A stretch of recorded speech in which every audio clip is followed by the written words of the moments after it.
들어갔죠.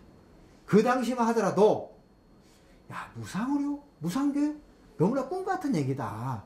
너무나 비현실적인 주장을 한다. 이렇게 많은 사람들이 얘기를 했었습니다. 그러나 14년이 지난 오늘날 이 저희들의 복지 공약은 모든 정당이 내세우는 구호가 되었습니다. 그리고 지금 경기도 교육감을 했던 분이 김상곤 교육감님이 경기도지사 출마를 선언하면서 내세웠던 구호가 있습니다. 뭐죠? 모든 그 교통을 무상교통 시대를 열겠다라고 얘기했습니다.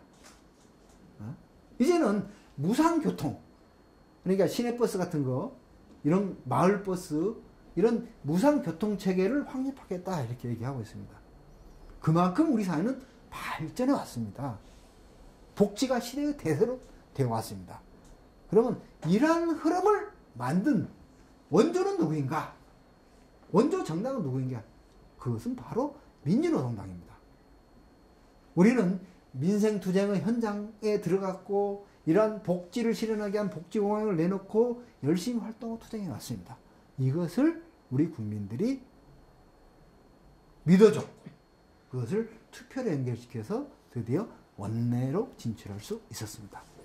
두 번째는 정당민주주의를 선도했다 이렇게 얘기할 수 있겠습니다.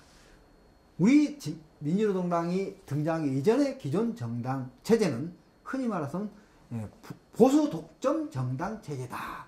또 이것을 보수 양당 체제다. 즉 다시 말하면은 민주주의가 발전하고 정당 민주주의가 발전하려면은 제가 아까 말씀드렸듯이 각계각층, 각 계층들이 다양한 자기의 요구와 이익을 내세우는 정당을 만들고 서로 경쟁할 때에만이 그야말로 정당 민주주의가 건강하게 발전하고 있습니다. 그런데 예를 들어서 재벌들의 이익을 대변한 두 개의 정당이 경쟁하게 됐을 때 이것은 정당 민주주의라 얘기할 수 없습니다. 그런데 우리 정당이 등장하기 이전까지는 어땠습니까? 노동자, 농민 등 민중의 이익을 대변하는 정당이 없었기 때문에 이 땅의 민중들은 자기의 정치적 요구와 이익을 반영하고 대변하고 찾아갈 데가 없었습니다. 그래서 보수 양당 체제가 계속되어 있었고 이것이 한국의 정치 발전을 가로막는 정당 민주주의를 가로막은 낡은 정치 체제를 고착시키는 뿌리가 되었던 겁니다. 지역 정치, 계파 정치 또는 금권 정치 이런 것들이 우리 한국 정치의 고질적 병폐인데 이런 병폐는 진보 정당이 없었기 때문이다. 그들한테 자극을 주고 그들을 정당 민주를 발전시키려고 추동해주는 그런 게 없었습니다.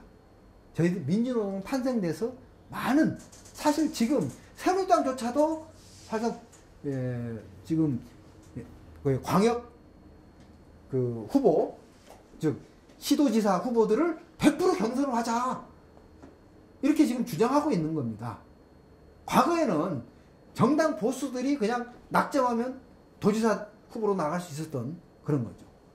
물론 새누리당이 지금 시도하는 것은 가짜입니다. 그러나 가짜를 하더라도 그들조차도 이러한 정당 민주주의를 어느 정도 반영하지 않을 수 없었던 시대적 흐름을 만들었던 것은 우리 민주노동당이었다. 이렇게 말씀드릴 수 있겠습니다. 세 번째는 아까 제가 우리 정당은 자주통일정당 또는 평화와 통일을 내세우는 정당이다. 이렇게 말씀드렸습니다. 어느 정당보다는 6.15 공동선언을 이행하기 위한 활동과 투쟁에 매진했고 또 북과의 교류 협력 사업에도 적극적이십니다. 북한의 사회민주당이라는 정당이 있습니다. 정당과 우리가 교류 활동을 계속 해왔습니다. 또 용산 미군기지 이전 반대 투쟁 등을 비롯한 자주통일 투쟁들을 앞장서서 전개해 왔습니다. 이런 세 가지 큰 투쟁들, 활동들, 이런 활동들이 우리 민주노동당으로 하여금 원내정당으로 등극할 수 있게 만들어준 배경이었다. 이렇게 말씀드릴 수 있겠습니다. 그래서 제3당으로 우리 민주노동당이 등장했고 그 결과 한국의 정당 정치 구도가 바뀌게 된 겁니다. 보수 소수가 판치던 그런 정치에서 비록 10석이나 소수 정당이지만은 그 빛나는 의원들의 활동으로 인해 가지고 그야말로 수구 보수, 중도 보수 또는 중도 보수를 중도 개혁이라고도 얘기할 수 있습니다. 사실 현재 민주당은 중도 보수적 세력과 중도 개혁적 세력이 함께 동거하는 정당입니다. 따라서 어떤 경우는 이제 중도 개혁적 색조가 강할 때가 있고 어떤 경우에는 중도 보수적 색조가 강할 때가 있습니다. 그래서 이것을 중도 보수라 해도 틀린 말이 아니고 중도 개혁이라고 해서 틀린 말이 아닙니다. 그 다음 진보 정당 이런 식으로 수구, 중도, 진보 3대 정당 체제로 구조가 바뀌었다 이렇게 말씀드릴 수 있겠습니다. 그래서 한때는 우리 민주노동 여론조사 17%, 20%까지 된 적이 있었습니다. 2004년 그 직후에. 그래서 우리 민중들이 민주노동당에 대한 기대가 엄청나게 컸습니다. 그런데 2008년 총선을 앞두고 우리 민주노동당은 시련에 봉착하게 됩니다. 그래서 제목을 제가 시련을 뚫고 전진하는 민주노동당 이런 제목을 붙였는데요. 제1차 집단 탈당 사태가 발생하게 됩니다. 소위 종북주의란 말이 진보 진영 내에서 처음 등장하게 된 게 이때입니다. 그래서 종북을 앞세운 공안 세력들을 공세의 산물이다. 저는 그렇게 보고 있습니다.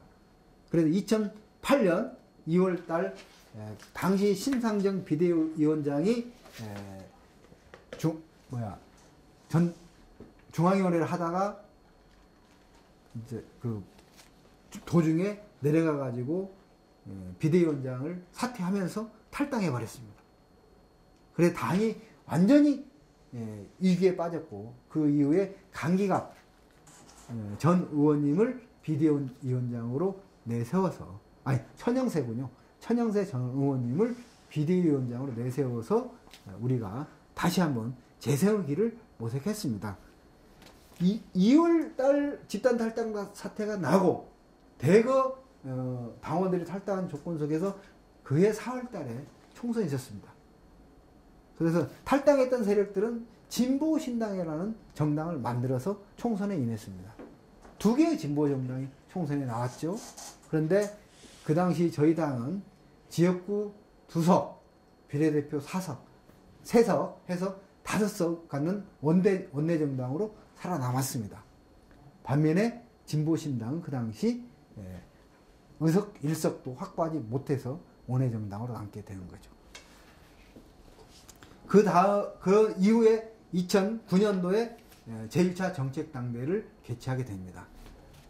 그러면서 저희 당이 이제 기사회생의 길을 걷게 되는데 결정적으로 2010년, 지금 2014년인데 지금으로 4년 전에 6.2 지방선거가 있었습니다. 6.2 지방선거에서 저희 민주노동당이 대승을 거두게 됩니다. 선거 결과 여기 나와 있듯이 민주노동당 역사상 최고 성적, 그러니까 집단 탈당 이전에 2006년이죠. 2006년 지방선거보다 훨씬 더 많은 의석을 차지합니다. 그래서 구청장은 4석, 인천 남동을, 인천 동구, 울산 북구, 울산 동구 4곳에서 구청장을 배출하고 특히 수도권에서 2석이라는 구청장을 배출하고 광역의원 24명, 기초의원 115명의 최고 성적을 거두게 됩니다. 2010년 지방선거 경험을 우리 현재도 많은 당 위기 상황 아닙니까? 다시 한번 생각해 봐야 됩니다. 우리는 2008년 위기를 어떻게 극복하고 2010년 위대한 승리를 거둬서 부활하게 되었는가? 그 점에 대해서 여러분 한번 생각해 봅시다. 제가 생각할 때는 민중 속으로가 정답이라는 것을 그때 깨달았습니다. 2008년에 집단 탈당 사태 나고 사실 집단 탈당이라고 얘기했지만 당이 반조각 났다 이렇게 생각하시면 쉽게 이해됩니다. 반조각 난 상태 속에서 2010년이니까 2년 만에 우리가 그 반조각 나기 전 2006년보다 더 큰 승리를 거둘 수 있었던 것은 저희 당이 단결 단합해서 민중 속으로는 기치를 내걸고 노동자, 농민 등 또 생활 현장, 생산 현장 속으로 깊이 들어가서 당원들을 조직하고 투쟁을 조직하고 민생을 현장에 달려가고 신발이 닳도록 민중 속으로 뛰어다닌 것이다. 여기에 대한 국민들의 답변이 바로 지방선거 승리로 국민들이 화답을 했다. 따라서 결국은 현 시점에서도 우리가 지금 헤쳐나가야 할 길이 멀고 멉니다. 그 중에서 가장 정답은 역시 노동자, 농민 등 민중 속으로는 기치를 높이 들고 들어가자. 이것이 유일한 해답이라고 봅니다. 두 번째 그 2010년 6.2 지방선거 승리를 통해서 제가 여러분들한테 말씀드리려고 하는 것은 진보 정치 세력 대통합의 길이 열리게 되었다. 지금도 우리가 진보 정치 세력이 분열되어 있으면은 집권하기 어렵습니다. 진보 정치 세력은 하나로 언젠가는 통합돼야 됩니다. 우리가 지금 통합이라는 것을 기치를 내걸지 않고 있지만은 장차적으로 우리 당이 정상화되고 난 이후에서는 뭔가 진보 정치 세력 대통합이 다시 필요하다고 저는 생각을 합니다. 그러나 구호를 내건다고 통합이 되는 게 아닙니다. 통합을 이끌어 나갈 수 있는 힘과 능력이 갖추어지지 않는다면은 통합은 구호로 그냥 끝날 겁니다. 그 힘과 능력의 핵심은 결국은 단결, 단합의 중심이 튼튼히 서야 된다. 이렇게 말씀드릴 수 있겠습니다. 그런데 저희 당이 2010년 6.2 지방선거에서 대승을 거두게 됨에 따라서 우리 당을 중심으로 진보 정치에 대통합할 수 있는 가능성이 열리게 되었다. 이렇게 말씀드릴 수 있겠습니다. 사실 이때 우리가 대승을 거뒀던 데는 지역별로 야권연대를 그 당시 우리가 굉장히 능동적으로 야권연대를 추진했었습니다. 그 힘이 컸었다고 봅니다. 인천 남동을 같은 경우에는 인천에서 야권연대를 잘해서 민주당 후보가 출마하지 않았습니다. 우리한테 양보를 했습니다. 그래서 우리가 이길 수 있습니다. 물론 울산 같은 데야 우리 힘이 세기 때문에 야권연대가 없어도 이길 수 있었다 이렇게 볼 수 있겠지만은 수도권 구청장 2명은 야권연대의 힘이 컸다. 그래서 결국 그때 경험을 통해서 우리는 야권연대가 결국 윈윈 하는 거다. 다시 말하면은 그 당시 민주당도 살고 우리 진보정도 살 수 있는 길이다라는 것을 느끼게 되었습니다.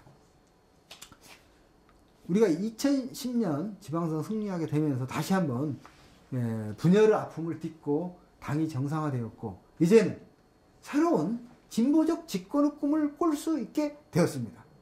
그래서 진보적 집권의 기치를 높이 들 수 있었다는 거죠. 그래서 수권정당화 이런 말 들어보셨죠? 수권정당화라는 것은 집권할 수 있는 힘과 능력을 갖춘 정당으로 만들자 이렇게 기치를 내걸고 2012년을 준비하게 된 겁니다. 그 다음에 이제 2012년으로 이제 오게 되면서 통합진보당이 탄생되게 됩니다. 이건 좀 여러분 아시는 내용들이 대부분일 테니까 우리 학생당원들이 다 겪어왔던 거니까 짧게 몇 가지만 말씀드리면 되겠습니다. 통합진보당이라는 것은 진보 정치 세력의 대통합의 결과다 이렇게 말씀드리고 2011년에 제2의 정책당대가 있었습니다. 여러분 참석하셨나요? 그때 여러 가지 좀 있었는데 진보적 민주주의 강령이 개정되었고요. 그 다음에 진보 정치세 대통합안이 통과됐습니다. 5.3.1 합의안을 추진했고요. 그 다음에 진보적 정권교체 노선을 확립했습니다. 그 정책당대 결정에 따라서 통합진보당이 탄생되었는데 그 과정은 제가 여기 이제 쭉 열고 있는 넘어갑시다. 시간이 없으니까 쭉 한번 저를 보고 결론적으로 2011년 우여곡절을 걷다가 2011년 11월 20일 민주노동당, 국민참여당, 새진보 통합연대 이 새진보통합연대라는 것은 노회찬 심상정